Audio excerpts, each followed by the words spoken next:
गांव से बहुत दूर पहाड़ की एक ऊंची चट्टान पर बैठा एक व्यक्ति जोर जोर से रो रहा था। तभी वहां से एक बौद्ध भिक्षु गुजरे। उस व्यक्ति को रोता देख बौद्ध भिक्षु उसके पास गए और उससे पूछा, क्या इस चट्टान से कूदकर अपनी जान देना चाहते हो? वह आदमी बोला, आपने एकदम सही अनुमान लगाया। मैं यहाँ से कूदकर आत्महत्या करना चाहता था, लेकिन कूदने की हिम्मत नहीं जुटा पा रहा हूँ। बौद्ध भिक्षु ने कहा, जब तुम आत्महत्या ही करने आए हो तो अपने साथ इतनी सारी चीज़ें क्यों लाए हो? वह इंसान चौंकते हुए बोला, लेकिन मैं तो अपने साथ कुछ भी लेकर नहीं आया, मैंने तो सब कुछ पीछे ही छोड़ दिया है। भिक्षु ने कहा, फिर तुम अपने साथ इतना बोझा लिए क्यों बैठे हो? आदमी ने अपने चारों तरफ देखकर कहा, मैं क्या लाऊंगा, मैं तो गरीब हूँ, कंगाल हूँ, खाली हूँ। भिक्षु ने कहा, गलत, तुम खाली नहीं हो, क्योंकि खाली इंसान दुखी होकर आत्महत्या नहीं करता। तुम जरा अपने अंदर ध्यान से देखो, तुमने कितना सारा बोझ अपने भीतर उठा रखा है। यह बोझ इतना भारी है कि यह तुमसे तुम्हारी सांसें छीनने जा रहा है। इसे निकालकर बाहर फेंको और थोड़ा हल्के हो जाओ। आखिर कब तक इस बोझ को ढोते रहोगे? आखिर कब तक इसके नीचे दबे रहोगे? ये सुन वह इंसान बौद्ध भिक्षु के चरणों में गिर पड़ा और कहने लगा, मुनिवर, आपने तो मेरे दिल की बात पढ़ ली। मेरे अपने भी मेरी भावनाओं, मेरी चिंता को नहीं समझ पाए, लेकिन आपने पल भर में मुझे समझ लिया। अब आप ही मेरी समस्याओं से मुझे छुटकारा दिलवा सकते हैं। बौद्ध भिक्षु ने कहा, कहाँ है समस्या? उस व्यक्ति ने कहा, मेरे घर में महाराज, आप मेरे साथ मेरे घर चलिए। भिक्षु ने कहा, नहीं, वहाँ जाने की कोई ज़रूरत नहीं। व्यक्ति ने कहा, लेकिन महाराज, समस्या तो वही है। भिक्षु ने कहा, समस्या तुम्हारे घर में नहीं, तुम्हारे भीतर है। जब तक तुम खुद को अंदर से ठीक नहीं करोगे, तब तक तुम्हें हर जगह समस्या ही नजर आएगी। अगर समस्या तुम्हारे घर में ही थी तो तुम यहाँ इस जंगल में आकर भी दुखी क्यों थे? यहाँ बैठकर जोर जोर से क्यों रो रहे थे?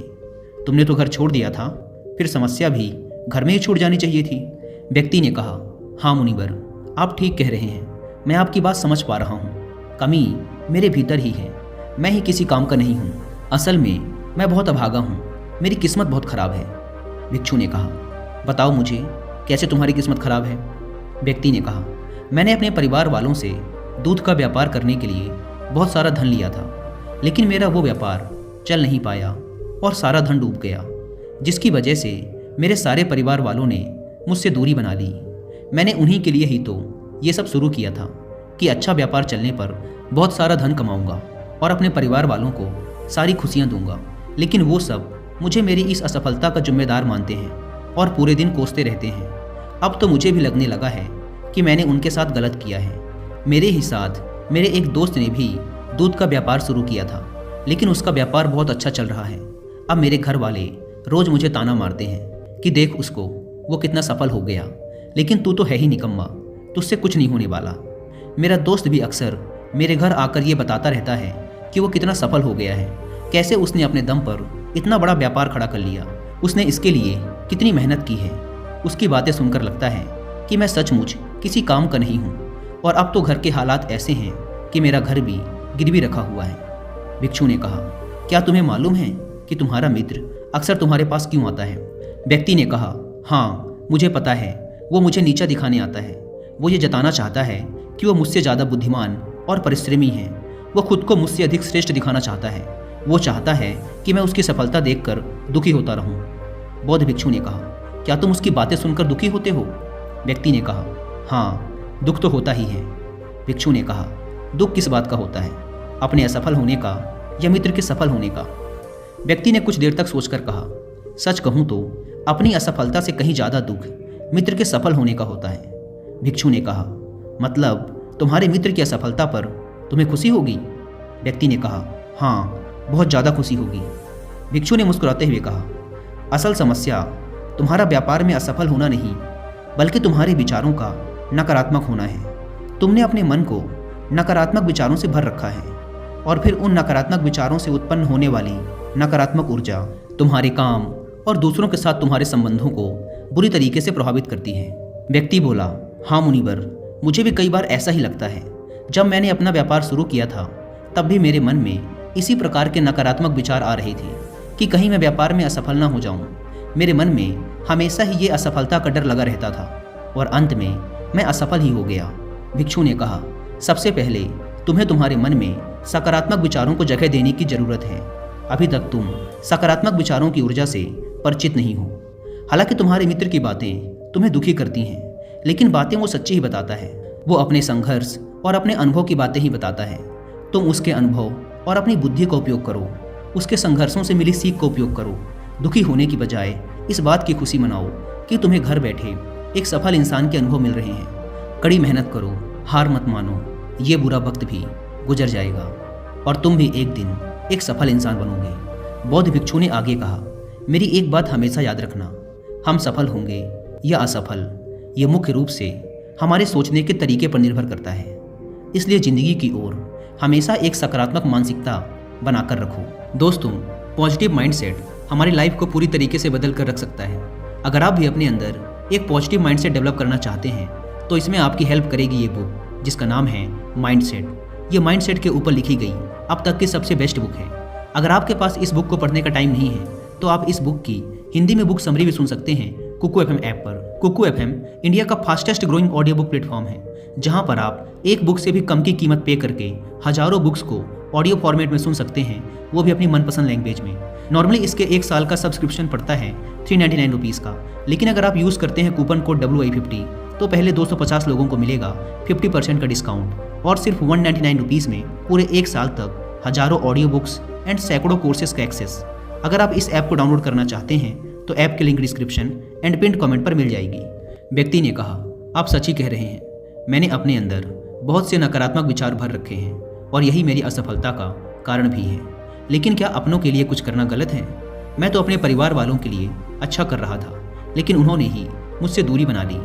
भिक्षु ने कहा, असल में तुम संतावना और तारीफ चाहते हो। इस दुनिया में हर इंसान संतावना और तारीफ चाहता है। लोग चाहते हैं कि जब भी वो कुछ करें तो दूसरे लोग उनकी तारीफ करें। तारीफ ना मिलने पर मन दुखी और अनुत्साहित हो जाता है। लगने लगता है कि सब स्वार्थी हैं और मन में ऐसे विचार आते हैं कि जब इन्हें मेरे काम की परवाह ही नहीं तो मैं क्यों इनके लिए कुछ करूं। लेकिन अगर तुम किसी को अपना मानते हो और उसके लिए कुछ करना चाहते हो तो इसमें संतावना और तारीफ की कैसी ज़रूरत? तुम ऐसा क्यों सोचते हो कि तुम ये काम किसी और के लिए कर रहे हो? तुम उस काम को केवल अपना कर्तव्य समझकर करो। कर्तव्य समझकर किए गए कामों के लिए किसी भी प्रकार की प्रशंसा की जरूरत नहीं पड़ती। जैसे कि जब एक माँ अपने छोटे बच्चे का ख्याल रखती है तो इसके लिए चाहे उसकी कोई प्रशंसा करे या ना करे, वो अपने बच्चे का ख्याल पूरी निष्ठा के साथ रखती है, क्योंकि वो उसे अपना समझती है और उसकी देखरेख करना अपना कर्तव्य। इसी प्रकार तुम भी अपने कामों को अपना कर्तव्य समझकर करो। अगर दूसरों के द्वारा की गई प्रशंसा और बुराई तुम्हें सुख और दुख देती है तो तुम कभी भी खुश नहीं रह पाओगे, क्योंकि तुम्हारी खुशी अपने कर्मों पर नहीं बल्कि दूसरों के विचारों पर निर्भर कर रही है, जो कि हमेशा बदलते रहते हैं। व्यक्ति ने कहा, आप सही कह रहे हैं। अब तक मैं दूसरों से प्रशंसा और वाहवाही की उम्मीद से काम करता था, इसलिए मैं दुखी था। लेकिन अब से मैं आपकी दोनों बातें याद रखूंगा। पहली कि मुझे हमेशा सकारात्मक सोच रखनी चाहिए और दूसरी ये कि कभी भी किसी दूसरे को खुश करने के इरादे से कोई काम मत करो। लेकिन क्या इन 2 सीखों के अलावा भी आप मुझे कुछ ऐसा दे सकते हैं जो कि मेरे सबसे बुरे वक्त में मेरा साथ दे? भिक्षु मुस्कुराए और अपनी झोली में से एक छोटी सी डिब्बी निकाली और कहा, यह डिब्बी मैं तुम्हें देता हूँ, इसे हमेशा अपने पास रखना। इसमें एक ऐसा राज है जो तुम्हें बड़े से बड़े दुख से भी बाहर निकाल लेगा। लेकिन इस डिब्बी को तभी खोलना जब तुम्हारे पास कोई दूसरा रास्ता ना बचे, जब तुम्हें सब कुछ व्यर्थ लगने लगे। वह व्यक्ति भिक्षु को धन्यवाद कर उस डिब्बी को लेकर चला गया। उसने भिक्षु की बताई बातों का पूरी तरह से पालन किया।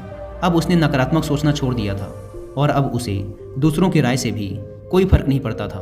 उसने दोबारा अपना व्यापार शुरू किया, जिसमें वह बहुत सफल भी हुआ। उसके परिवार वाले भी अब उसकी इज्जत करने लगे थे। वह काफ़ी अमीर हो चुका था। उसने अब बीते समय के लिए रोना छोड़ दिया था, लेकिन फिर से समय ने अपना चक्र घुमाया। उसके राज्य में पड़ोसी राजा ने हमला कर दिया। उसकी घर दुकानें सब तोड़ दी गई। उसके परिवार के कई लोग हमले में मारे गए। वो अपने बीवी बच्चे की जान बचाकर दूसरे राज्य में भागा। अब उसके पास कुछ भी नहीं था। भूख के मारे उसके माँ बाप की मृत्यु हो चुकी थी। उसके बच्चे बीमार और भूखे थे, जिसके लिए उसे पैसे चाहिए थे, लेकिन उसके पास एक पैसा भी नहीं था। वह बहुत दुखी था। उसे अब सब व्यर्थ लग रहा था। भिक्षु की बातें भी व्यर्थ लग रही थी। वह अंदर से एकदम टूट चुका था। उसका फिर से आत्महत्या करने का मन होने लगा।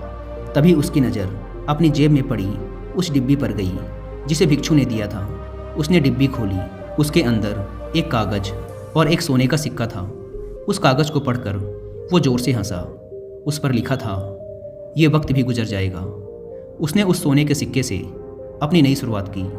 हो सकता है कि आपके पास वो सोने का सिक्का ना हो, लेकिन हिम्मत तो है ना, कुछ तो कर ही लेंगे।